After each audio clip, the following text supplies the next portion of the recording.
नमस्ते, मेरा नाम सिद्धांत है और द ललन टॉप की यात्रा जो यूपी की यात्रा है। क्या हाल चाल है यूपी। हम आ चुके हैं इस यात्रा को लेकर बस्ती में। बस्ती जनपद कहा जाता है 7वां सबसे बड़ा ज़िला था। पहले बड़ा ज़िला था, फिर काट दिया गया तो कबीर नगर और सिद्धार्थ नगर नाम के दो अलग अलग जनपद भी पैदा हुए। तमाम बातें हैं। जगदम्बिका पाल का ज़िला कहा जाता है और हिंदी के मूर्धन्य आलोचक आचार्य रामचंद्र शुक्ल का जन्म स्थान भी है बस्ती। तो इन सब चीज़ों को लेकर हम आ चुके हैं। इस सारे सामान्य ज्ञान को लेकर हम बस्ती में आ चुके हैं और थोड़ी सी तैयारी के साथ कि कुछ विधानसभाएं क्या कहती हैं, बातचीत क्या होती है, और इन सब के आलोक में यहाँ के जो लोग जो बातचीत करने आए हैं हमसे, उनकी बातें हम सुनेंगे और समझेंगे कि उनका क्या कहना है, वो क्या सोचते हैं और किन फलकों पे वो बस्ती का विकास देखते हैं। तो क्या है बस्ती का हिसाब किताब, यहाँ पे काम कितना हुआ है, 5 विधानसभाओं की बात करें तो कितना काम कैसा हुआ है, क्या हिसाब किताब दिख रहा है आपको, आराम से बताइए तफसील से। सर सबसे पहले मैं अनएम्प्लॉयमेंट के ही बारे में बात करना चाहता हूँ। अच्छा। यहाँ पे एक तो थोड़ा मतलब कह सकते हैं कि बहुत बड़ा ज़िला तो है नहीं, जितने लोग हैं सीमित संसाधन है। सीमित संसाधन में ही हमें बहुत इंडस्ट्रियलिस्ट एरिया नहीं है, तो जॉब के लिए सबको यहाँ से बाहर ही जाना है। ठीक है, सरकारी जॉब लग गई तो ठीक है, नहीं तो बाहर ही जाना है। अब एक तो मान लीजिए मेरे फादर हैं, मेरे फादर बहुत क्रिटिकली मतलब ऑन बेड हैं। ठीक है, तो मान लीजिए मुझे अगर बाहर जाना है, मैं बाहर जाके ही जॉब कर सकता हूँ। अगर जॉब करनी है प्राइवेट जॉब, मैं बाहर जाके ही कर सकता हूँ। यहाँ कोई वैसी प्राइवेट जॉब नहीं है।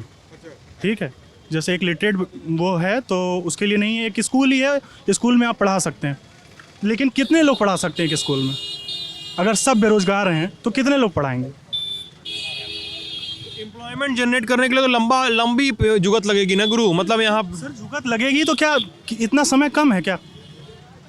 जितना सरकार को जितना समय मिला आपके किस बिहाफ पे सरकार ने कहा कि 1 साल में 2 करोड़ नौकरियां देंगे।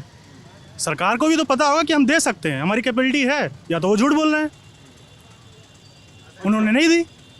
सर अगर वो दे सकते हैं तभी उन्होंने कहा, या तो वहाँ सही है या तो यहाँ सही है, या तो वहाँ गलत है या तो यहाँ गलत है। अनएम्प्लॉयमेंट की बात कर ली आपने, अब विकास कार्यों की बात करेंगे, अन्य विकास कार्यों की, तो क्या रिपोर्ट कार्ड जारी करेंगे आप? सर देखिए, बड़ी बड़ी बिल्डिंगें बनी हैं जो एक पार्टी के पक्ष में काम करती हैं। बड़े बड़े प्रेक्षागृह बने हैं, बिल्डिंग बनी है, वो बात सही है, लेकिन ज़मीनी काम नहीं हुआ। जो दिखता है वो काम हुआ है। कि बताते हैं कि सड़क वड़क बन गई है बड़ी। सर देख लीजिए, आप आधे किलोमीटर वन वे पे ये 2 वे सड़क है ना, आधे किलोमीटर वन वे पे चलिए, 50 गड्ढे ना मिले हैं तो कहिए। इतनी खराब स्थिति है। ये स्थिति है। मेरी मत मानिए, यहाँ जो लोग खड़े हैं उनसे पूछिए, मेरी मत मानिए। मैं इंडिविजुअल के रूप में नहीं कह सकता हूँ, इन सब लोगों से पूछिए। 17 के पहले सड़क एकदम अच्छी थी। मैं नहीं कह सकता, इस चीज़ को भी नहीं कह सकता। अच्छा। मैं जो कमिटमेंट सरकार ने किया मैं उसकी बात कर रहा हूँ। 50 दिन में 100 दिन में गड्ढे भरेंगे, देश गड्ढे में चला गया। शहर का तो गड्ढा छोड़ दीजिए। सही कह रहे हैं, ये गड्ढा वड्ढा है नहीं, यहाँ बता रहे हैं आप, गड्ढा भरा हुआ है पूरा। 100 दिन में सड़क वड़क एकदम ठीक करने का बात हुआ था, नहीं हो पाया। नहीं गड्ढे नाम तो क्या है है। आपका? मेरा नाम कुशाग्र शुक्ला है। हाँ? कुशाग्र शुक्ला है। गड्ढे थे लेकिन अब रोड जो है एकदम सब अच्छा है, ऐसा कोई बात नहीं है। वो हो सकता हो बस्ती घूमे ना हो, बाकी हम लोग बस्ती। किस रोड पे रहते हैं सर आप? मैं रोहता रोड पे रहता हूँ, लेकिन हमारा काम है पूरे दिन बस्ती में घूमता हूँ बस। कहाँ रहते हैं, तो बता दीजिए। रोहता मड़वा नगर, रोहता चौराहा में मड़वा नगर। वहाँ पे एकदम मक्खन जैसा है। वहाँ नहीं, पूरे बस्ती में मक्खन जैसा हो गया। मक्खन जैसा जब से अमित शाह जी आए थे, बस्ती जैसे शहर में मीम बनाना पड़ा। हाँ तो पचपड़िया मार्ग एकदम बन गया है, बस्ती एकदम चमक रही है। प्रेजेंट टाइम में बस्ती एकदम चमक रही है। सरकार से हम बेहद खुश हैं। बेरोजगारी वाला जो भी सीन है, कुछ लोगों के लिए जो है ऐसा लगता होगा, लेकिन हम बेहद खुश हैं इससे। सुनिए, आपके खुश रहने क्या बोल रहे हैं? सर आगे चल के देख लिया जाए यहाँ पे। बस 20 कदम सर, 20 कदम सर, चलिए मेन चौराहे पे सर, चलिए कहीं एक आध जगह कहीं निकल जाएगा, ऐसी बात नहीं है। सर 2 मिनट कुशागर जी लोग मतलब दौड़ा के लेकर जाएंगे हमको वहाँ पे। हाँ ठीक है, जाइए, कोई दिक्कत नहीं है। यहाँ से लेके पक्के बना देंगे, कहीं भी हम लोग गड्ढा बना देंगे। अगर गड्ढा निकल गया, भैया की कह रहे हैं यहाँ से आधा किलोमीटर अगर आप 50 गड्ढा दिखाएंगे, मैं जीवन भर आपकी गुलामी करूंगा। अरे यार ये सब नहीं बोलो। गुलामी करने वाली कोई बात नहीं है। अरे हाथ गुलामी करने वाली क्या बात है? एक सेकंड, और भी लोग हैं, और भी लोग हैं। हाँ बोलिए, क्या बोल रहे हैं आप? जैसे नाम बताइए अपना। जी डॉक्टर फारूक उबैदुल्ला जी डॉक्टर फारूक उबैदुल्ला। बात 50 गड्ढे की नहीं है। नहीं, आप कौन सा वाला डॉक्टर है मतलब? मैं यूनानी फिजिशियन हूँ और हेल्थ एंड फिटनेस कोच हूँ। बस्ती का पचपेड़िया मार्ग था, अभी तैयार हो रहा है, तैयार हो चुका है। बस्ती जैसे छोटे ज़िले में सोशल मीडिया पे जिस रोड का मीम बन के चल रहा हो कि अमिताभ बच्चन वहाँ पे घायल होके गिरे हुए हों, जीते धर्मेंद्र पूछ रहा हो कैसे इतने घायल हो गए, तो वो पचपेड़िया मार्ग पे सफ़र कर रहा था। ये अभी मतलब ये एक मीम बनाया जा रहा था पूरा पचपेड़िया। हाँ, हम दिखा देंगे आपको बाकायदे इसी मार्ग के लिए। रही बात कि विकास की जहाँ तक बात है, देखिए बस्ती की जनता के मन में अभी तक बात ही नहीं पहुँच पाई है कि आखिर हमारे लिए विकास है क्या। हम कुछ नहीं जानते कि विकास क्या है। रिंग रोड के एक सुनते हैं हम कि एक रिंग रोड बनेगा, कब होगा क्या होगा इसके बारे में हमें कुछ नहीं मालूम। यहाँ तक कि हम मतलब आम जनता ये नहीं जानती कि हमारे लिए डेवलपमेंट क्या है। बस हमारे लिए डेवलपमेंट ये है कि जो हमारा नेता है वो दबंगई से रह रहा हो, बस यही है। इसके अलावा और डेवलपमेंट के नाम पे कोई भी चीज़ फिलहाल दबंगई से रह रहा है गुरु? हर नेता और नेता के सारे लोग, नाम तो लो। सभी जो जाहिर सी बात है, सत्ता की जो सत्ताधारी होंगे वही दबंग होंगे। विपक्ष कहाँ से दबंग होगा? विपक्ष भी दबंग है। विपक्ष भी दबंग है, अभी भी दबंग है। जब सत्ता में रहता विपक्ष विपक्ष के पास पहले का काला धन है, उससे वो दबंग है। राजगौरव श्रीवास्तव राजगौरव जी जी सर बिल्कुल जी, विपक्ष भी दबंग है। विपक्ष के पास काला धन है। बहुत पहले का काला धन है। नोटबंदी से गया नहीं क्या? नहीं, कुछ नहीं गया। चला जाना चाहिए था नोटबंदी। नहीं, कैसे जाता, नहीं जाएगा। नोटबंदी गड़बड़ा गया। एकदम गड़बड़ हो गया, बिल्कुल पूरी तरीके से फ्लॉप था। नहीं, फ्लॉप था। नोटबंदी फ्लॉप था। अच्छा, विपक्ष वाला काला धन दबा के बैठा है जी, और पक्ष वाला के पास नहीं है। पक्ष के पास भी है, दोनों के पास है। तुम किस पार्टी की तरफ से हो गुरु? जी, पार्टी देखिए कोई जरूरी नहीं है। देखिए, मैं एक पार्टी की तरफ से, कोई पार्टी दूध की धूली नहीं है। आप भी जानते हैं कि एक पार्टी को मैं मान लूं कि ये भगवान है। हाँ ठीक है, बीजेपी अच्छा काम कर रही है, उनके समर्थक है, लेकिन पूरी तरीके से समर्थन नहीं करते हैं। पूरी तरीके से समर्थन किसी पार्टी का नहीं करते हैं हम। जी देखिए जी, अगर बात विपक्ष के दमदारी की है कि यहाँ पे बहुत दमदार हैं, अभी पंचायत चुनाव में समाजवादी पार्टी के जिला अध्यक्ष के घर के बाहर बुलडोजर खड़ा कर दिया आराम से सुन लिया जाए बात। रोड खोद दिया गया, बुलडोजर खड़ा कर दिया गया कि उनके पार्टी के नेता, उनके पार्टी का प्रत्याशी पहुंच ना सके, नामांकन ना हो सके। विपक्ष कहाँ पे मजबूत है? विपक्ष मजबूत की बात नहीं है। जब ब्लॉक प्रमुख के चुनाव में जिसकी सरकार रहती है उसकी दबंगई चलती है, उसी के प्रत्याशी जीतते हैं। लोग कहते हैं कि जब सपा की सरकार थी तब भी इस तरह की दबंगई होती थी। तो मेरे कहने का ये मतलब है, सत्ता में किस लिए आए थे? इसमें भी है, उसमें भी थी बीजेपी और क्या बीजेपी सर एक चीज बताइए, दबंगई ना हो तो एफआईआर इतने ज्यादा क्यों रजिस्टर होते हैं? क्या बोल रहे हैं? एफआईआर रजिस्टर्ड क्यों होते हैं इतने ज्यादा? अगर दबंगई होती है तभी तो, और ये दोनों सरकारों में होती है। ऐसा तो है नहीं कि जीरो, किसी भी दिन ऐसा नहीं होता कि एफआईआर रजिस्टर ना हो, ठीक है? तो दबंगई दोनों में होती थी, लेकिन में कम है जी। उठा के ले गए लोगों को यार। दबंगई की कमी है, दबंगई की कमी है। पंचायत चुनाव में लोग उठा के ले गए। नहीं, वो तो देखिए, वो जब चुनाव में तो करते हैं, दोनों लोग करते हैं, लेकिन आम जनता के साथ दबंगई इस सरकार में कम है, क्योंकि सरकार खुद दबंगई कर रही है ना। दबंगई होती थी, हो रही है। लेकिन बेरोजगारी एक बड़ा मुद्दा है जिसपे सरकार कभी जवाब नहीं देती। वो फिर हिंदू मुस्लिम या फिर कोई भी ऐसा मुद्दा लेके आ जाती है। सर पीएसयू को बेचना पड़ जा रहा है सरकार को। सरकार अगर पीएसयू बेच रही है तो वो सरकार घाटे में, और घाटे में क्यों है? अगर वो सरकारी है तो घाटे में क्यों? और जो बिजनेसमैन ले रहा है, जो बिजनेसमैन पीएसयू ले रहा है, वो घाटे वाली चीज़ को कैसे ले रहा है ये बताइए आप। ये भी तो बता सकते हैं। सरकार बेच रही है क्योंकि घाटे में है। अच्छा। और सरकार अगर घाटे में है तो सरकार उसको रिवाइव करे, उसके रिवाइव करने के लिए स्कीम चलाए, ये भी तो क्या करना चाहिए पीएसयू को सर, रिवाइव करने के लिए? मनमोहन सरकार में रिवाइव के लिए स्कीम चलाई जाता था, ठीक है, और इनमें बेचा जा रहा है। और अगर घाटे में बोल के बेचा जा रहा है, और बताइए जब घाटे में बोल के बेचा जा रहा है तो बिजनेसमैन ले क्यों रहा है? सरकार ये तो बताइए, वित्त प्रदान करे। वित्त दे, वो फंड क्यों नहीं रेज करती है? सर वैकेंसी मैं आपको बता रहा हूँ। बहुत छोटी सी बात देखिए, मेरा नाम मनोज अग्रवाल है। हाँ, मैं बिजनेस करता हूँ, बिजनेस करते हैं, किस चीज का बिजनेस है? कपड़े का अपना बिजनेस है। अब बहुत छोटा सा देखिए, बस्ती से गोरखपुर ट्रैवलिंग होती है, कोई साधन नहीं, सारी ट्रेनें बंद है कोरोना के नाम पर। गोरखपुर से आने और जाने का क्या साधन है? बाई रोड देख लीजिए, 2 घंटे से खड़े हैं, एक बस नहीं है, 2 घंटा हो गया। और मैं हाईवे जाइए, बड़े बन जाइए ना, ऑटो पकड़िए, बड़े बन जाइए, बस है। गलत बात है, गलत पॉइंट है। और एक छोटी सी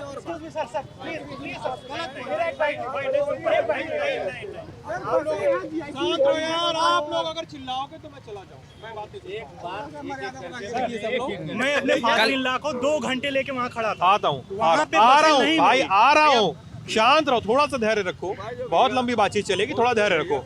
हाँ हाँ, बताइए। अब ये बता रहे हैं कि 2 घंटे यहाँ, ये 2 घंटे से आपको नहीं मिली, यहाँ बड़े चौराहे जाइए, वहाँ पे मिल जाएगी। आप बड़े चौराहे पे भी गारंटी है मिल जाएगी?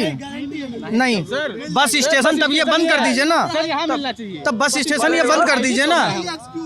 एक्सक्यूज नहीं है, वो स्टॉपेज नहीं है, बस स्टेशन नहीं। मैं इसका कोई मैं बताऊँ, मैं हम हमारा नाम अरुण चौधरी, हम ग्रेजुएशन फाइनल हैं। हम यह बताना चाहते हैं, कल हमारे पीएम साहब यहाँ गोरखपुर में आ रहे हैं और यहाँ की रोडवेज की स्थिति इतनी खराब है, यात्री बाहर घूम रहे हैं, जाने के लिए संसाधन नहीं है, और सैकड़ों बस जीआईसी के स्कूल में ग्राउंड में सब खड़ी हैं। क्यों खड़ी है? पीएम की रैली के लिए, वहाँ की रैली जाने के लिए। बात आई है, उनकी रैली जरूरी है कि यात्रियों को अपने उनका पेपर है, कहीं विद्यार्थियों का पेपर है, कोई घर जाना चाहता है, यहाँ सड़कों पर परेशान दिख रहा है। इसका जिम्मेदार कौन है? इसकी जिम्मेदार सरकार है हमारी बस्ती के बीच में जी। सड़क खराब बता रहे हो, लेकिन ये भाई बोला है कि सड़क पे गड्ढा दिखा दो तो गुलामी कर लेंगे, ये बोल रहे हैं। नहीं सर, उसको यहाँ से आधा किलोमीटर आइए, अगर गड्ढा ना दिखे तो हम इनकी गुलामी करेंगे, ये हम कह रहे हैं। आधे किलोमीटर में आप 50 गड्ढा हमको दिखा सकते हैं। मैंने इस बात पे नहीं कहा कि रोड बहुत फर्स्ट क्लास है, मैंने ये बोला कि आधे किलोमीटर में भाई साहब ने बोला कि 50 गड्ढे हैं। आप हम हाँ, मैं मानता हूँ, मैं इतना देखिए, जुमला नहीं हो रहा है, जो पूछ रहे हैं उसको बताओ। जूता कभी ऐसा तो है नहीं कि जूता फट गया आपका, चलते दौड़ रहे थे आप रोड पे? नहीं दौड़ रहे थे ना। पहले मेरी बात सुनिए ध्यान से। आधे किलोमीटर में मैंने इस बात पे तर्क दिया था, रोड तो नहीं अच्छा है, मैं ये भी कह रहा हूँ रोड नहीं अच्छा है, लेकिन मैं ये कह रहा हूँ भाई साहब ने कहा कि आधे किलोमीटर में 50 गड्ढे हैं, मैंने इस बात पे बोला। आधा किलोमीटर पे गड्ढा दिखा देंगे तो मैं आपकी भाई बात सुन लो, सबकी बात बोल। अगर बोलने का शौक है ना तो सुनने का भी शौक रखना पड़ेगा। मैं आप लोगों को सुनने भी आया हूँ, दूसरों को भी सुनना है ना, ऐसा नहीं कि मैं एक आदमी की बात सुनूं लगातार।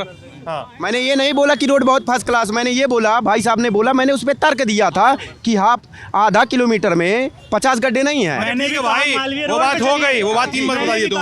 अब ये बताओ, लोग बता रहे हैं कि यार रोजगार यहाँ पे है नहीं बस्ती में, और सबको नौकरी करने बाहर जाना पड़ रहा है। इतना बड़ा जनपद है, मिला जुला के पूरा मंडल और आसपास के गांव गिरात में भी कुछ मामला नहीं है। तो क्या तर्क है इसका? आप लोग क्या सोचते हैं कि नौकरी वोकरी कहाँ की जाएगी, क्या लगता है?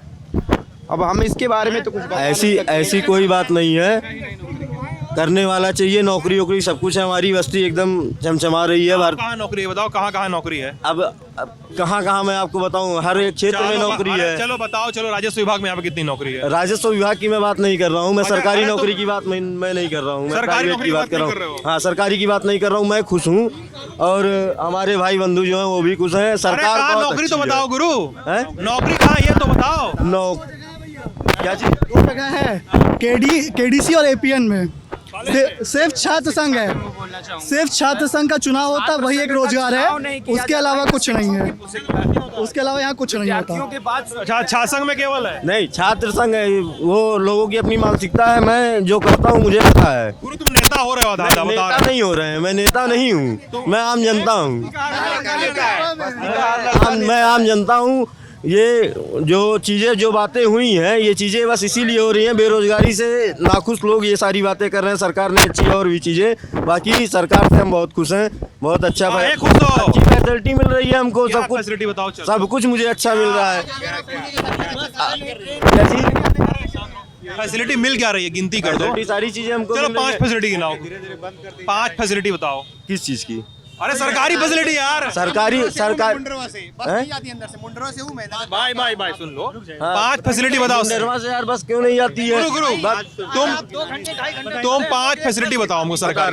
सड़कें यहाँ से इलाहाबाद की अभी कुछ दिन पहले जो है, मतलब कुछ साल पहले मैं गया था, सड़कें बहुत बेकार थी। वहाँ की बस जो है देख लेते तो आप समझ सकते हैं।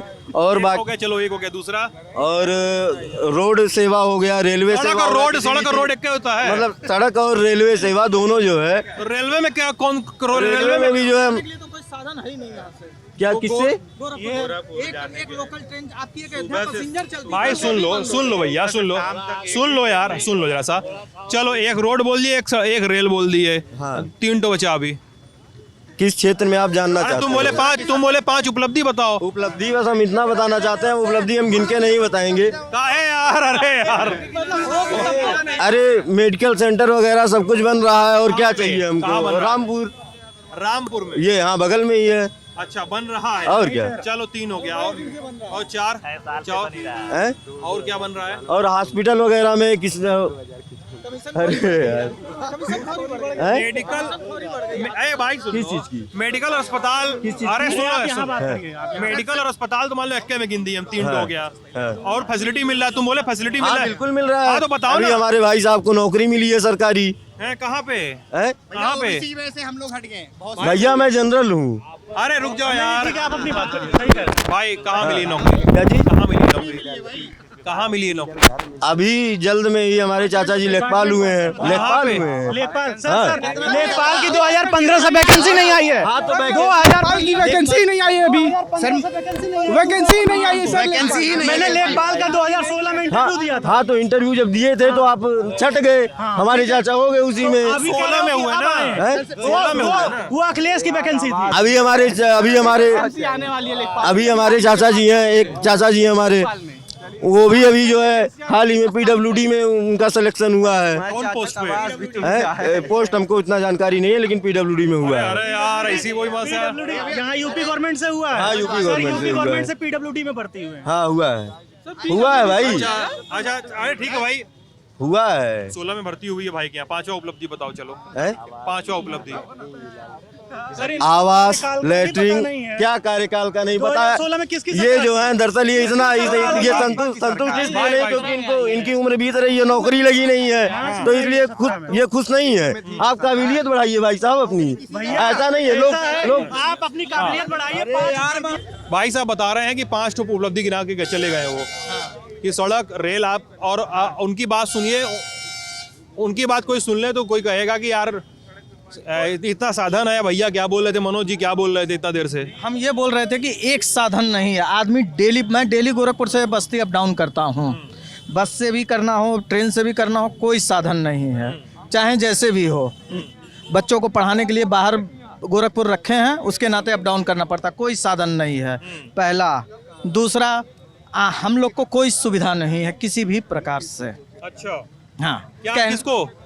आम आदमी को। आम आदमी को कैसी सुविधा चाहिए? आम आदमी अरे हाँ, आम आदमी को क्या चाहिए? आम आदमी सहूलियत चाहता है, बस सहूलियत चाहता है। बस थोड़ी सी सहूलियत मिलती रहे। किस तरह की सहूलियत चाहिए, मतलब मुझे जो साफ साफ बताइए। आम आदमी के जीने की सहूलियत, अच्छा, बस आम आदमी और इससे ज़्यादा कुछ नहीं चाहता है। शिक्षा 2 साल से कोरोना है, इलेक्शन के टाइम कोरोना ख़त्म हो जाता है, बाकी समय कोरोना है, हमको रोक दिया जाता है कि ये मत करिए, ट्रेन में मत जाइए, बस में मत जाइए। हाँ, और रैली करते समय ना सारा कोरोना उनका ख़त्म हो जाता है उस समय। हाँ, अच्छा। अभी कल रैली है गोरखपुर में मोदी जी की, आप देख लीजिएगा, वहाँ कोरोना नहीं रहेगा। अच्छा, कल कोरोना नहीं रहेगा? हाँ बिल्कुल। और अभी स्टेशन चले जाइएगा तो वहाँ कोरोना आ जाएगा, कोरोना आ जाएगा वहाँ स्टेशन पे कोरोना आ जाए। हाँ वहाँ पे।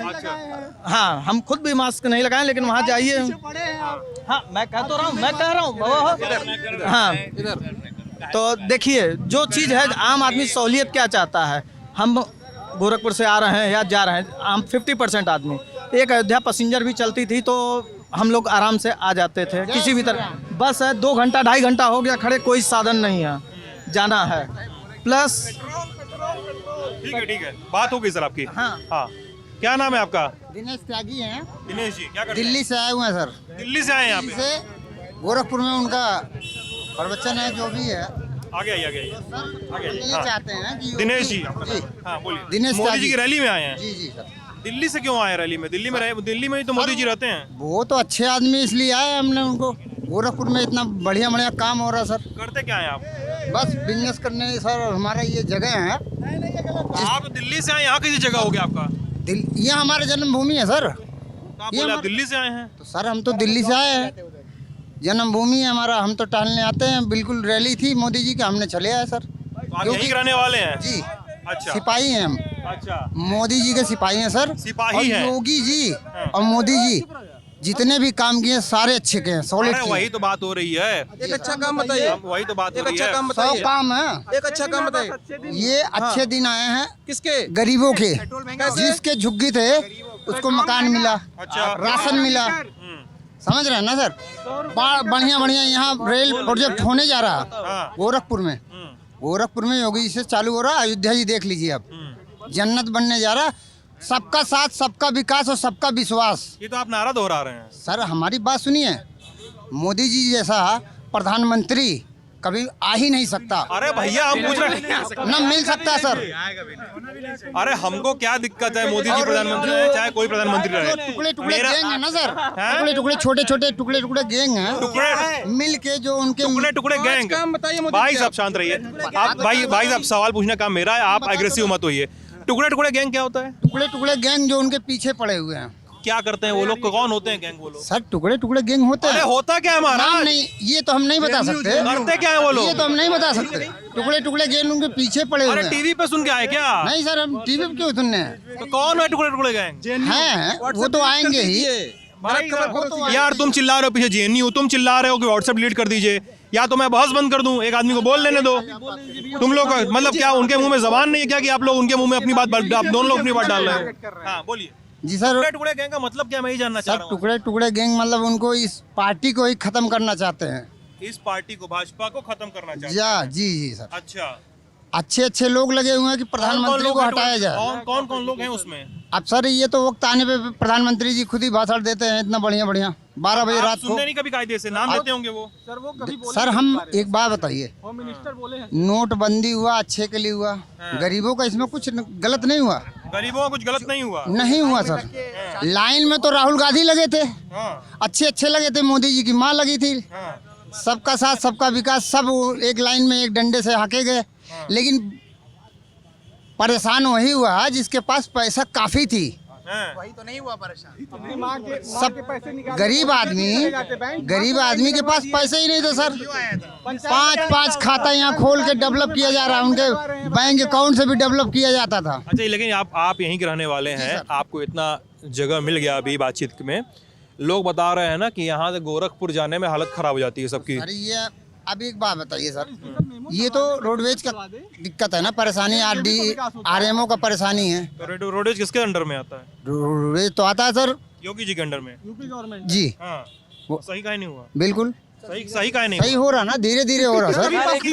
आप देखिए ना, वहाँ देखिए नया रोडवेज बना है, ये तो पुराना रोडवेज है। ये तो पुराना रोड है, हाईवे जाइए आप, 4 लेन देखिए, 4 लेन देखिए।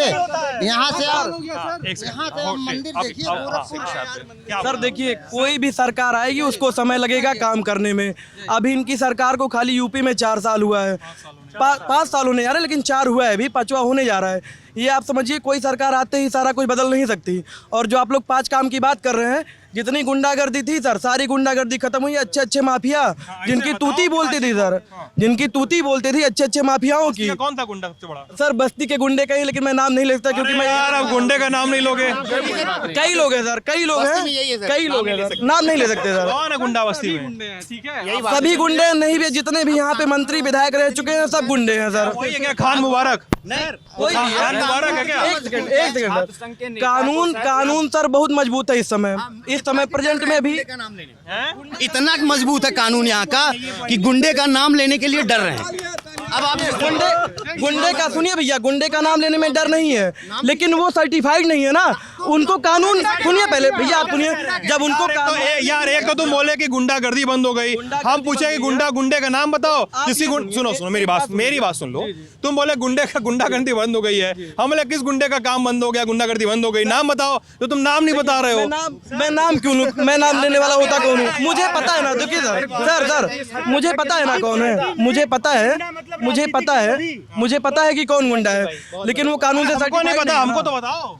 अब यहाँ पे आप रहते, आप जानते कौन गुंडे थे, लेकिन इस समय उनका काम नहीं चल रहा है। तुम तो बतिया पूरी नहीं कर पा रहे अपनी। एबीवीपी के छात्र नेता कबीर तिवारी, उसको दिन दहाड़े गोली मार ली जाती है और उसके बावजूद प्रशासन कुछ नहीं करता है। उन्हीं की विंग है एबीवीपी। शिक्षा का बुरा हाल है। छात्र संघ की मांग उठाते हैं बच्चे कि हम मुद्दे उठाएं इस कॉलेज के, तो बच्चों को सस्पेंड कर दिया जाता है। और एबीवीपी का जो वो उसमें प्रॉक्टर कमेटी में वो है टीचर, वो कहता है कि इस बच्चों को इस कॉलेज से निकाल दो, ये देशद्रोही हैं। अच्छा, हाँ, जो कब की घटना है? ये अभी इसी दो महीने के अंदर की घटना है। 2 महीने की निकाल दो, देशद्रोही हैं ये वहाँ पे जो बच्चे छात्र संघ के थे, ये हुआ कि उनके अगेंस्ट ये नारा लगाने लगे बाकायदे कि ये देशद्रोही हैं, इनको यहाँ से निकाल के हटा ही दिया जाए। और आज केडीसी का अभी चुनाव जो होना है छात्र संघ का, उसमें स्थिति ये हो गई, चुनाव निरस्त हो गया।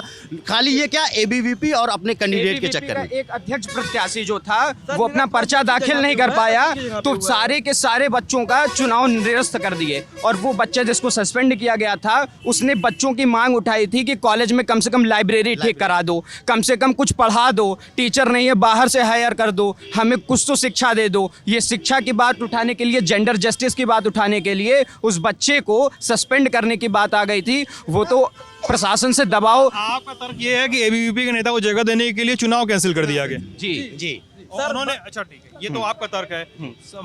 कॉलेज क्या तर्क दे रहा है?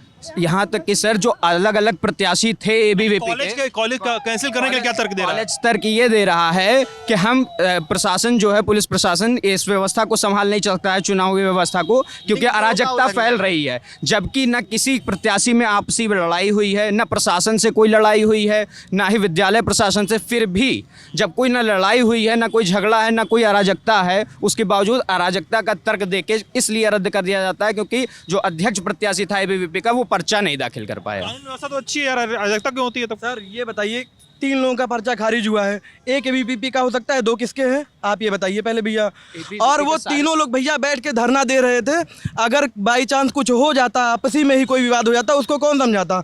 वो आगे की डेट दिया है कॉलेज प्रशासन की, आगे फिर से पर्चा आप लोगों का दाखिला कराया जाएगा, उसके बाद ये चुनाव आगे संपन्न कराए जाएंगे। तो इसमें ये बताइए कहाँ एबीवीपी का नाम आ गया इसमें?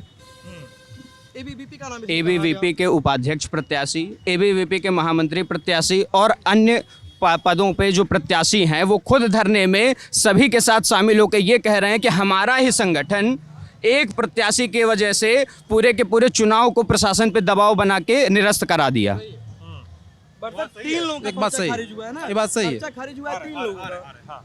ये मतलब इतना मुझे नहीं लगता है कि किसी कॉलेज में एक पार्टी को लेकर। भाई आराम से, हम हैं, हमसे काम चला लीजिए आज। हमको लगा कि बहुत पुरानी दोस्ती है। सौरभ भाई कहाँ जाएंगे? भाई कहाँ गए? अरे यार नंबर देकर नहीं आए। अरे देखो फोन उठा ही नहीं रहे मेरा, ऐसा ना। हाँ, हम लोग सौरभ जी के लिए ही। तो ये बताइए कि क्या कहते हैं कि जैसे अब हमको नहीं समझ में आ रहा है कि किसी पार्टी को लेकर इतना बायस हुआ जा सकता है। ऐसा है, सीरियसली हुआ है? क्योंकि वो इलेक्शन करवाते होंगे, साल दर साल चुनाव होते होंगे, इस साल ही नहीं, इसके पहले भी चुनाव हुए ही होंगे वहाँ पे।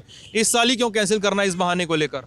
ये सच है, इन्होंने जो आरोप लगाया ये सच है कि एबीवीपी के प्रत्याशी वहाँ पर्चा दाखिल नहीं कर पाए, इस नाते चुनाव कैंसिल कर दिए गए। चुनाव को लेकर के जैसे भी विधानसभा चुनाव नज़दीक है, ऐसे में सभी राजनीतिक दल अपने आप को छात्र संघ चुनाव से बाइकाट कर रहे हैं। यहाँ तक कि एबीवीपी का पर्चा दाखिल नहीं हुआ, इस नाते वहाँ चुनाव कैंसिल कर दिया गया। सच ये है, सारे राजनीतिक दल बाइकाट कर रहे हैं। हाँ, लगभग अपने अपने प्रत्याशी नहीं लड़ा रहे हैं। भारतीय जनता पार्टी को छोड़ करके बाकी राजनीतिक दल अपने प्रत्याशी नहीं लड़ा रहे हैं, नहीं लड़ा रहे हैं, समर्थित नहीं है उनके प्रत्याशी समर्थित इस बार और सछास वगैरह कोई नहीं लड़ा, कोई नहीं लड़ा रहा है। ऐसा तो नहीं है, चुनाव लड़ाया जा रहा है, सारी चीज़ें हो रही हैं। बस एक कॉलेज का मसला फंसा हुआ है केडीसी का। केडीसी में हुआ ये कि बस जो सच है वो यही कि एबीवीपी का कैंडिडेट था, पर्चा दाखिल नहीं कर पाया, उसी के दबाव में अभी आप समझ सकते होंगे कानून व्यवस्था कितनी मजबूत है कि इस दबाव में सर ये हुआ कि चुनाव टाल दिया गया, चुनाव टाल दिया गया। सीधा सीधा मसला यही है। इसके अलावा अब आप कुछ भी बोल लीजिए, वह सबने सारे लोगों ने, हाँ नहीं ठीक है ना, और प्रशासन ने ये बाकायदे डीएम की तरफ से ये बातें बोली गई कि भाई अभी इस लायक नहीं है कि हम ये चुनाव इस कॉलेज का संपन्न करा सके। भविष्य में होगा या नहीं होगा या नहीं हुआ है चुनाव का। आखिरी चुनाव कब हुआ था? ये 2016 में चुनाव हुआ था, 4 साल लगभग हो गए। इधर तो में हुआ था, उसके बाद नहीं हुआ। छात्र जो बच्चे हैं, जो युवा हैं, जो छात्रों के मांग उठाते हैं छात्र संघ के थ्रू, 4 साल से चुनाव नहीं कराए गए, बिल्कुल अब कराए जा रहे हैं कि इन बच्चों को उठा के फिर हम विधानसभा चुनाव में अपने पीछे दौड़ाएं और इनका भविष्य बर्बाद करें। और ये बच्चे जो यहाँ पे छात्र संघ में खड़े होकर जीत के और मुद्दे उठाने वाले थे, वो अब जाके चुनाव में लोगों के बैनर, पोस्टर और झंडे उठाएंगे। क्या करते हो आप? मैं तो सर ट्रेडिंग करता हूँ स्टॉक मार्केट का। स्टॉक मार्केट की रीडिंग कर रहे हैं? ट्रेडिंग करते हैं, ट्रेडिंग करते हो जी। अच्छा, स्टॉक मार्केट में ट्रेडिंग वगैरह करते हो। ये लोग बता रहे हैं कि चुनाव तो किस वजह से हो रहा है, तुम्हारा भी जो तर्क है वो समझ गए, लेकिन यार लोगों को देशद्रोही बोल के निकाल दिया जा रहा है कॉलेज से, वो सुनने में आ रहा है। सर ये तो मेरे सुनने में तो नहीं आया, क्योंकि मैं भी वहीं पे रहता हूँ, मैं जानता हूँ, लेकिन ऐसा तो कुछ नहीं हुआ है। या तो फिर उन्होंने कुछ ऐसा कहा होगा, क्योंकि मेरे जानकारी में तो ये नहीं है सर कि ऐसा उनको देशद्रोही बोला गया है। अगर आप भारत के खिलाफ कोई कमेंट करते हैं तो फिर आपको देशद्रोही बोला जा सकता है। बाकी कोई कास्ट के आधार पे, किसी भी धरने के आधार पे आपको देशद्रोही नहीं बोला जा सकता। किसी दूसरे देश की बात करना थोड़ी है। अगर लाइब्रेरी की सुविधा कोई बच्चा मांग लेता है, कोई छात्र नेता लाइब्रेरी कह देता है कि लाइब्रेरी चाहिए थोड़ा सा, और लड़कियों को अच्छी सुविधा चाहिए।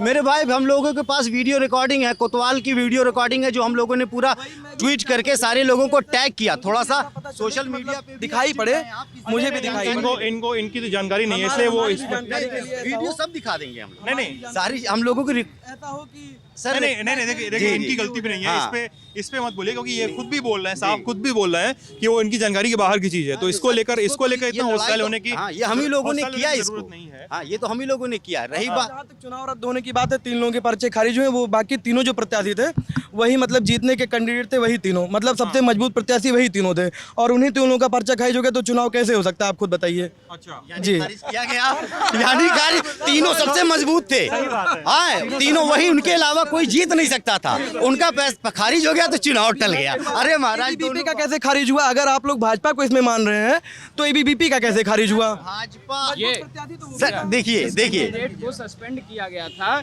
इसने यहाँ पे कॉलेज के अंदर ये मांगे उठाई थी। इसमें आप जेंडर जस्टिस का मामला देख सकते हैं, 24 घंटे लाइब्रेरी का मामला देख सकते हैं, और इस बच्चे को सस्पेंड किया गया इसलिए कि ये आयशा का कैंडिडेट था, इस वजह से सस्पेंड कर दिया गया। और जेएनयू का नाम देखकर इन्हें कैंपस के अंदर जहाँ पे प्रोफेसर्स खड़े हैं वहाँ पे बच्चे चारों तरफ से घेरते हैं और कहते हैं कि तुम देशद्रोही हो, कॉलेज छोड़ के निकल जाओ। और प्रशासन भी, विद्यालय प्रशासन भी इन पे दबाव बनाता है कि ये बच्चा जो है, कहा जाता है कि कॉलेज छोड़ के निकल जाओ। तुम्हारा एडमिशन तक नहीं लेंगे, मतलब नहीं, नए वो साल वीडियो रिकॉर्डिंग कहाँ है जो आप लोग बात कर रहे थे? मैंने वो बात की कर रहा हूँ। हाँ, तो यार बता रहे हैं कि मतलब पक्के कैंडिडेट का पर्चा खारिज हो गया। तो वही तो मैं कह रहा हूँ सर, एबीवीपी का भी खारिज हुआ, जो 2 कैंडिडेट और थे जो अच्छे से लड़ रहे थे उनका भी खारिज हो गया। तो इसमें एबीवीपी कहाँ इन्वॉल्व है? अगर वो होते, वो मजबूत होते बहुत ज़्यादा, बाकी दोनों मजबूत, तो उसका तो नहीं खारिज होता ना, बाकी दोनों का होता। ये भी तो सही है यार, एबीवीपी का भी खारिज हुआ, सबका भी खारिज हुआ है। देखिए, खारिज जो होना था, जांच होनी थी, खारिज हुआ। उनको ये अंदाजा नहीं था कि इनका दाखिल जब ये करेंगे तो ये खारिज हो जाएगा, उसी दौरान हो गया। रही बात कि नहीं, देखिए वही बात हो गई यार, नहीं, उसको भी खारिज हुआ, नहीं खारिज हुआ, लेकिन उसके बाद दबाव जो बनाया जा रहा है वो किसके तरफ से, किसकी, विपक्ष या उन दोनों? खारिज नहीं हुआ था इस कैंडिडेट का। नहीं, उसकी बात नहीं हो रही, इसका बात नहीं हो रहा है। नहीं, इसकी अगर जो तीनों कैंडिडेट हैं उनमें जो 2 कैंडिडेट दूसरे जो हैं उनके अंदर इतनी पावर ही नहीं कि वो ऐसा काम कर सकें कि जाएं अपना पर्चा, जो उनके पर्चे खारिज होने की वजह से वो चुनाव टलवा सकें। उसमें एक ही बंदा है, एक ही पार्टी है, एक ही टीम के लोग हैं जो सारा गिरोह बना के काम करते हैं। सीधा सा मसला यही है। अभी पूरे बस्ती में पिछले 1 हफ्ते से यही मुद्दा ही चल रहा है, छात्र संघ का केडीसी, जिसमें एबीवीपी टारगेट किया जा रहा है, क्योंकि एबीवीपी ने ये काम किया है, उनकी वजह से चुनाव कैंसिल हो गया। हुआ है केडीसी का। इसमें कोई इफ बट की बात नहीं है। उसमें वो कोई कितना भी लेब लपाटा कर दबाव बना सकते सरकार पे, तो अपना पर्चा दाखिला खारिज कैसे करवा देते? अगर वो इतना ही दबाव बना पाते तो ये तो छोटा सा स्कूल प्रशासन है, वो तो अपना पर्चा जरूर खारिज नहीं करवाने देते। अगर ABVP की बात होती, अगर वो इतना ही दबाव बना रहे सरकार के ऊपर, सबके ऊपर, तो अपना पर्चा वो खारिज कैसे होने देते हैं? कॉलेज प्रशासन की बात हो रही है। देखिए, उनको अंदाजा ही नहीं था, उनको अंदाजा। अच्छा ठीक है, ये बताओ बस्ती में खाने का बढ़िया क्या मिलता है? खाने में तो सर, तो अभी ये तो हमारे यहाँ यादव जी का लिट्टी चोखा था, मशहूर है, लेकिन वो दिन में मिलता। वो बिहार वाला सही होता है यार। जी, और ये बता नहीं पाएंगे बाकी यार ऐसा मत बोलो, लोकल ही है। नहीं बता पाएंगे, नहीं हम भी नहीं बता पाएंगे, क्योंकि मैंने आपको शुरू में ही बताया कि आपने पूछा ना क्या बस्ती का विकास, जनता जानती नहीं है कि विकास का क्या है। हमने रिंग रोड, यार वो लिट्टी चोखा का नाम लिया उसको लपेट रहे हो यार, ऐसा मत करो यार, पूरी बात कर लेने दो यार। बात है जो मुझे खाने में अच्छा लगता है वो मैं आपको बताया, लिट्टी चोखा। बाकी यहाँ पे एक पनीर रोल लगाता है भाई, मैं वो खाता हूँ। अच्छा जी, ये मुझे 2 चीज़ बहुत पसंद है। बाकी मुझे खाना होता है तो मैं होटल सुबह पहले से वहाँ खाता हूँ। घर पे खा लिया करो कभी कभी। नहीं सर, मैं घर पे ही खाता हूँ, ऐसी कोई बात नहीं है। मतलब ठीक है, बाहर का तो कोई अच्छी बुरी बात है, इसीलिए मेरा फेवरेट लिट्टी चोखा है, फेवरेट मेरा लिट्टी चोखा है, क्योंकि वो ऑयली नहीं होता, हेल्थ को नुकसान नहीं करता। हाँ, गोल्डन चाय वाला वो तो खैर बंद हो गया है। ऑयल भी बड़ा महंगा भी हो गया है ना। महंगा हो गया है। जी, बिल्कुल महंगा हुआ है। इम्पोर्ट के कारण थोड़ा सा महंगा हुआ ऑयल। इम्पोर्ट के कारण महंगा हो गया। जी, इम्पोर्ट शायद मलेशिया से बैन हो गया था ना, तो उसी के कारण अभी महंगा हुआ है, पाम ऑयल बैन हुआ है। आपने खाने का सवाल किया, मैं एक ढाबा चलाता हूँ यहाँ हाईवे पर। मैं ललन टॉप का ये इंस्टाग्राम पे नोटिफिकेशन दे करके यहाँ पहुँचा हूँ। मैं आपसे मिलने आया था। तो खाने की बात आपने की है और अपनी महंगाई की बात की है। तो खाने की स्थिति ये है कि कस्टमर फुटफॉल कम, जी कस्टमर फुटफॉल कम हुआ है। तेल के दाम 2 गुना बढ़े हैं। गैस का दाम कितना बढ़ा आपका? खाने का दाम हम नहीं बढ़ा सकते। खाने का दाम हम 10 रुपया बढ़ाते हैं तो कस्टमर नोक झोंक करता है, और फुटफॉल लोगों के खर्च करने की सीमा घटी हुई है। खाने का क्वांटिटी कम करते होंगे? नहीं, क्वांटिटी भी नहीं कम करते, हम पीछे जा रहे हैं। हम अपनी जेब से दे रहे हैं पैसा। जो पैसा हमको बचना चाहिए था वो पैसा अब कस्टमर को जा रहा है। हम दाम नहीं बढ़ा सकते। हम दाम बढ़ाते हैं तो कस्टमर नोक झोंक करता है। हम व्यवसाय करने बैठे, हम नोक झोंक करने नहीं बैठे हैं। समस्या हो रही है। हम सोच रहे हैं कि अगले सीजन में जब 1 जनवरी लगेगा 10 रुपया दाम बढ़ाएंगे, लेकिन उसके लिए सोचा जा रहा है। बहुत मुश्किल है दाम बढ़ाना। और सरसों के तेल का, रिफाइंड तेल का कीमत 3 गुना आसमान पर। जो 89 रुपये प्रति लीटर रिफाइंड का तेल था वो आज 220 रुपये प्रति लीटर है। गैस का दाम मोदी जी ने बहुत बढ़िया, बहुत बेहतर बढ़ाया है। जो गैस हमको 2 साल पहले 1100 रुपये में मिल रहा था, वो गैस आज हमको 2246 रुपये में मिल रहा है। हम कमर्शियल गैस यूज करते हैं। तो ये सब में मतलब ये सब बातें आपकी सही भी हैं, इसमें कोई मैं नकार नहीं रहा हूँ। जाहिर सी बात है, महंगाई बहुत ज़्यादा है। ये सब प्रदेश सरकार का कितना रोल है? प्रदेश सरकार का बहुत रोल है। प्रदेश सरकार कोई सब्सिडी हमें नहीं देती, कोई छूट हमें नहीं देती। जैसे हमको महंगे दाम पे बिजली है, जब हम खुद से पैसा लगा कर व्यवसाय शुरू कर रहे हैं तो उनको कुछ सुविधा देनी चाहिए। इधर GST भी वसूल रहे हैं और GST भी वसूल रहे हैं, और बिजली के 9.5 रुपया प्रति यूनिट बिजली हमको मिलती है। हम कमर्शियल बिजली यूज करते हैं, हमको 9.5 रुपया प्रति यूनिट बिजली मिलती है, हमें कोई छूट नहीं मिलती है। ये समस्या है। देखिए सर, बात ऐसी है, इस समय तो कोरोना काल चल रहा है, आप लोग जान ही रहे हैं, तो उसकी वजह से तो थोड़ी महंगाई बढ़ी ही है। मतलब मिला के कोरोना बहाना हो जाता है यार। देखिए, उसके बाद से कुछ ज़्यादा ही बढ़ी है, उसके पहले इतनी बढ़ी हुई नहीं थी। उसके पहले कम थी, मुझे भी पता है। इधर थोड़ी सी ज़्यादा बढ़ गई है। और दूसरी चीज़ ये है कि जो आवास मिल रहे हैं लोगों को, जो अरे गुरु का आवास से बतिया लेंगे, आवास मिला है नहीं मिला है। मैं बहुत पूछ रहा हूँ कि महंगाई इतनी ज्यादा है, ये ढाबा चलाते हैं और ये बता रहे हैं। मैं भी ढाबा ओपन करने वाला हूँ, शायद अगले महीने करने वाले हो भी। जी, अगले महीने तक ओपन भी हो जाएगा। लेकिन सर बात ये है कि कर रहे हो ओपन? सर यहीं परसा जाफर चौराहा है, वहीं पे कर रहे हैं। अच्छा जी, हाईवे पे ही है। व्यक्ति बता रहे कि बहुत घाटे वाला चल रहा है। सोच लो, सीख लो इनसे। वो ये पता है भैया, लंबे समय से काम कर रहे हैं भैया। मेरे 2 दोस्त हैं, वो चलवाते हैं। पॉलिटिकल वगैरह छोड़ दो, लेकिन भाई चला रहे हैं तो इनसे थोड़ा सा। बिल्कुल, मैं महंगाई के बारे में नहीं कह रहा हूँ, महंगाई तो है ही, महंगाई के लिए कोई बात नहीं है। लेकिन मेरे 2 दोस्त हैं, वो भी ढाबा चलाते हैं, लेकिन कोई उनको प्रॉब्लम नहीं है, वो अभी चला ही रहे हैं। जी, क्योंकि खाने का रेट भी बढ़ा है। अभी आप जैसे मैं बताया ना, यहाँ पे पनीर रोल 25 रुपये था, आज के डेट में वो 35 बेच रहा है। वो भी तो अपना रेट बढ़ाया हुआ है। जो लोग 200 रुपये मजदूरी करते थे वो 400 पा रहे हैं आज मजदूरी।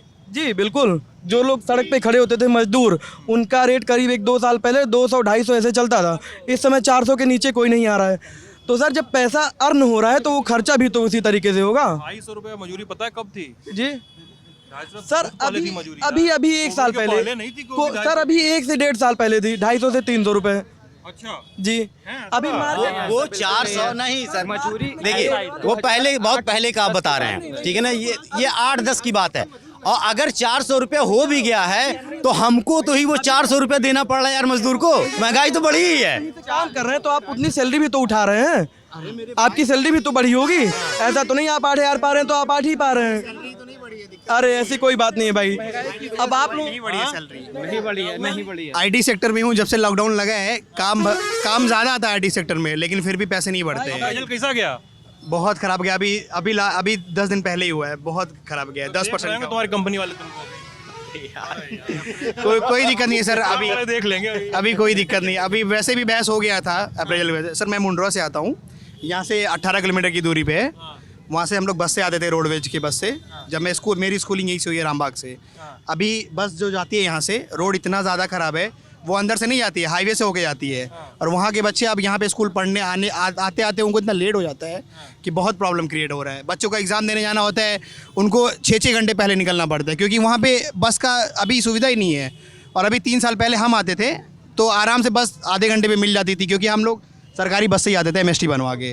अभी बस का बहुत ही दिक्कत है, और ऑटो भी बहुत रेयरली ही आती है, तो बहुत दिक्कत होता है। और मुंड्रा एक नगर तो बता रहा है कि साधन, ये तो बता रहा था कि ये भाई साहब बता रहे थे, 1-2 लोग और थे, 1-2 लोग और बता रहे थे कि बड़ा बढ़िया चल रहा है मामला।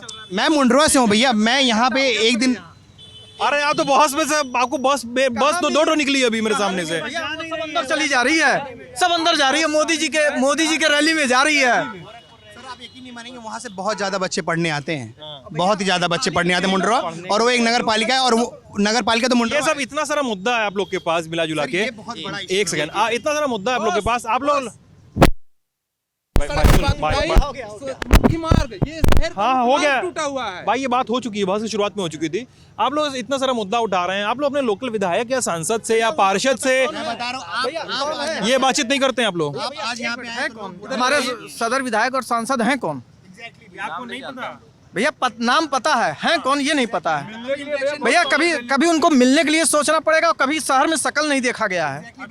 हाँ बने हुए लोग हैं, वो लहर थी, मोदी जी योगी जी की लहर थी, जीत गए तो अब अगली बार जीतेंगे नहीं जीतेंगे, इससे अच्छा है कि घर में बैठो, जो कमाओ रखते जाओ, भरते जाओ। जनता से क्या ही मतलब है, लहर होगी तो जीत जाएंगे। यही सीन है भैया, जिस तरीके से लोग अब सर ये लोग बात तो यही रियलिटी है, क्योंकि जैसे हमारी नारंग रोड है, मैं यहाँ शुगर मिल से आता हूँ, वो सड़क शायद मैं जब से अपने होशो हवास में आया हूँ तब से वो खराब ही रही है। हाँ चाहे नहीं सर, सुनिए सर, मैं अंधभक्त नहीं हूँ। सबसे पहली बात, जो काम सही है भाई बहुत अच्छी बात बोले हो। मुझे मैंने ये नहीं कहा कि आप अंधभक्त हो, मैंने बस इतना कहा, मैंने मजाक किया कि लग रहा है कि पाला बदल रहे हो थोड़ा। जिसका जो काम सही है सर उसका वो काम सही है, जिसका जो काम गलत है वो गलत है। जी वास्तविकता ये है, देखिए जितने भी सड़क रहे हैं मेरे होशो आवास में अभी तक कभी वो ठीक नहीं रहे, चाहे जिसकी भी सरकार हो। लेकिन इसका मतलब ये भी नहीं है कि आप भी सही ना करवाएं। हमारे जो यहाँ के विधायक जी हैं उनकी तो शक्ल मैंने भी आज तक नहीं देखा, सांसद जी को तो देख भी लिया है। 5 विधानसभा पे बीजेपी के पास विधायक है ना जी, तो विधायक जी को तो मैंने भी नहीं देखा है, सांसद जी को देख लिया है। मैं प्रदेश में जो योगी जी की सरकार है, भी शायद उनको थोड़ा सा समय चाहिए होगा, क्योंकि उन्होंने बोला था रोड मुक्त, गड्ढा मुक्त कराने के लिए रोड गड्ढा कर रहे हैं, गड्ढा मुक्त रोड। हाँ तो 40 दिन तो कुछ काम भी वो है कि जो वो सही से नहीं कर पाए हैं, इसके लिए मैं उनका समर्थन नहीं करूंगा। लेकिन उनको चलिए, आप ईमानदार बहुत हैं, तो लेकिन बताइए कि क्या क्या काम सही नहीं कर पाए हैं। देखिए सर, सबसे पहली बात तो रोड की बात है। सबसे खराब काम उनका यही है कि वो रोड व्यवस्थित नहीं कर पाए हैं, जो सबको सबसे ज़्यादा परेशानी होती है जी। और बाकी तो मुझे अभी उनसे कोई पैसा नहीं, बस खाली रोड से ही परेशानी है बहुत ज़्यादा। जी रोजगार वगैरह देखिए सर, रोजगार और बेरोजगार ये तो अपने अपने मुद्दे हैं, क्योंकि अगर आप काम नहीं करना चाहेंगे आप बेरोजगार हैं, आप काम करना चाहेंगे बेरोजगार नहीं है। हमको सुल्तान, हमको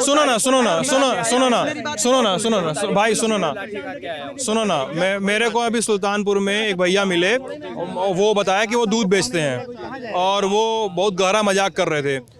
और वो बोल रहे थे कि यहाँ पे यूपी, वो मजाक कर रहे थे बहुत गहरा, बोल रहे थे यूपी में इतनी नौकरी बरस रही कि अधिकारी घर में जाता है, पूछता है कोई बेरोजगार तो नहीं बचा। वो मजाक कर रहे थे। हाँ तो मतलब वो इस तरह का मजाक कर रहे थे। तुम बोल रहे हो कि जो नौकरी नहीं करना चाहता वो बेरोजगार है। मतलब ऐसे गिर रहा है, बस हाथ पकड़ाओ नौकरी हवा में। मैं अपनी बात बता रहा हूँ, मैं बीटेक होल्डर हूँ। 2017 में मैंने बीटेक पास आउट किया था ITM गीडा से। मुझे प्लेसमेंट मिला, मैंने जॉब नहीं किया, मैं आज तक बेरोजगार बैठा हुआ था। उसमें किसकी गलती है? योगी जी की तो गलती नहीं है, ना फिर इसके पहले के सरकार की गलती है, चाहे वो मायावती जी हो या अखिलेश जी हो, उनकी गलती नहीं है। आप काम करना चाहेंगे, आपके पास रोजगार है। ये भी तो बात हो सकती है कि भाई जरूरी नहीं है कि आप नौकरी को ही रोजगार माने, आप खुद का काम भी रोजगार में गिन सकते हैं। 25 लाख, एक मिनट बोल लीजिए। यूपी मांगे रोजगार करके एक अभियान चल रहा था, उसमें 25 लाख रिक्त पद जो उत्तर प्रदेश सरकार में खाली हैं, उसके लिए हम लोग संघर्ष कर रहे थे। पूरे जिले जिले में गए, हम लोगों की मीटिंगें हुई छोटे छोटे छात्र संगठनों की, और 2 दिसंबर को अभी हम लोग जब विधानसभा पे जा रहे थे इस मांग को लेके कि जो 25 लाख रिक्त पद हैं उसको भरा जाए, तो हमारे ऊपर लाठियां बरसाई गई। और ये न्यूज़ चैनलों पे भी आया, नेशनल न्यूज़ चैनलों पे सबने देखा कि बच्चों पे, वो जो second year third year graduation और पोस्ट ग्रेजुएशन के बच्चे थे, वो अपने रोजगार की मांग उठाने आए थे कि 25 लाख जो रिक्त पद हैं उसको भरा जाए, तो उन पर लाठियाँ बरसाई गई। सर मैं तो रोजगार की सर यही स्थिति है। मैं हूँ गेट क्वालिफाइड, लेकिन मैंने इसी डर से मैंने गवर्नमेंट की प्रिपरेशन ही नहीं की, मैं प्राइवेट सेक्टर में चला गया था, क्योंकि गवर्नमेंट में वैकेंसी नहीं आती, लड़के हमेशा परेशान रहते, 10-10 साल तक तैयारी करते, और वो लड़के टॉपर है टॉपर, लेकिन उनको ऊंची पोस्ट चाहिए तो फॉर्म नहीं आ रही, इसलिए परेशान है। अब भैया खुद ही तैयारी करते हैं, सबके सब इसीलिए परेशान है। उन्होंने कहा कि ये बीटेक हैं, हर आदमी बीटेक तो नहीं होगा, हर छात्र बीटेक नहीं है, उसका अपना एक स्तर है। उसने मान लीजिए प्लेन बीए किया, एमए किया, उस स्तर पे भी तो लोग IAS PCS होते हैं। IAS PCS नहीं बनने की क्षमता है मेरी, मैं छोटी नौकरी पाना चाहता हूँ, वो कहाँ है? आपने 2018 या 19 में लेखपाल का फॉर्म निकाला, उसको निरस्त कर दिया।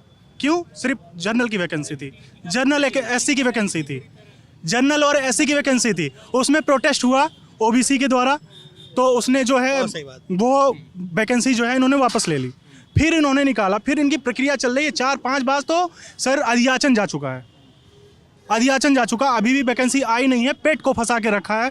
वो भी वैकेंसी 9212 वैकेंसी मेडिकल से ले आ रहे हैं, मेडिकल की वैकेंसी ले आ रहे हैं, उसको ले आएंगे, कब तक ले आएंगे? आप अगर 20 तारीख से पहले वो नहीं निकालते हैं उसका नहीं सर फॉर्म 20 तारीख तक नहीं निकालते हैं, तो 20 तारीख के बाद मोस्ट प्रोबेबली आपका चुनाव आचार संहिता लग जाएगी। ठीक है, तो सर मैं बता रहा हूँ, सर बताइए क्या नाम है? मुकेश पांडे। क्या करते हैं मुकेश? मैं असिस्टेंट टीचर हूँ प्राथमिक विद्यालय रौता फैलवा बनकटी में, बस्ती जनपद है और ब्लॉक बनकटी है। हम लोग की पूरे संघ की और पूरे प्रदेश के अध्यापकों की और सारे लगभग कर्मचारियों की मांग है कि पुरानी पेंशन, ओल्ड पेंशन जो OPS के नाम से किया जाए। कई लोग मिले कि OPS को फिर से बहाल किया जाए, NPS किया जाए, क्योंकि उनके आप लोगों के तर्क ये हैं, आप सभी लोगों का तर्क ये है कि अगर NPS इतना अच्छा है तो उसको सारे मिनिस्ट्रियल पोस्ट पे भी लागू करना चाहिए। आइए आपका कहना है। जी हाँ, और ये हम जैसे लोग मिलते हैं हम लोगों से, हम लोग बस्ती से हैं, बस्ती के तरफ से लगभग सारे कर्मचारियों की ये मांग है कि हम लोग को सोशल सिक्योरिटी, जो सामाजिक सुरक्षा होनी चाहिए, वो हम लोग की सुनिश्चित करानी चाहिए, क्योंकि एक आदमी 60 साल की सर्विस अपना सब कुछ जो दे देता है सरकार के साथ काम करने में, फिर वो उसका भविष्य जो रहता है, उसका जो बुढ़ापा रहता है, वो अंधकार, वो सुनिश्चित नहीं रहता। इसलिए आदमी अपने जो उसका काल होता है काम करने की अवधि, उसमें असंतुष्ट रहता है और बिना मन के सहायता करता है, वो डरा रहता है, इनसिक्योर रहता है। इसलिए सरकार को चाहिए, चाहे वो केंद्र सरकार हो, राज्य सरकार हो, जिस स्तर से भी हो सके, और पुरानी पेंशन को जल्द से जल्द कर्मचारियों के हित में, उनके परिवार के सामाजिक सुरक्षा को बहाल करना। चित्ती हमारी जो आप लोगों को आपके सामने हम लोग लेकर आ रहे थे, मेरे साथ थे आयुष और हमारे साथ ही अमितेश। आप लोगों को ये बातचीत कैसी लगी हम ज़रूर जानना चाहते हैं। अपना ख्याल रखिएगा, ललन टॉप देखते रहिएगा। अभी बस्ती से ही बहुत सारी रिपोर्ट्स और बहुत सारी बातें आना बाकी है आप लोगों के लिए। शुक्रिया।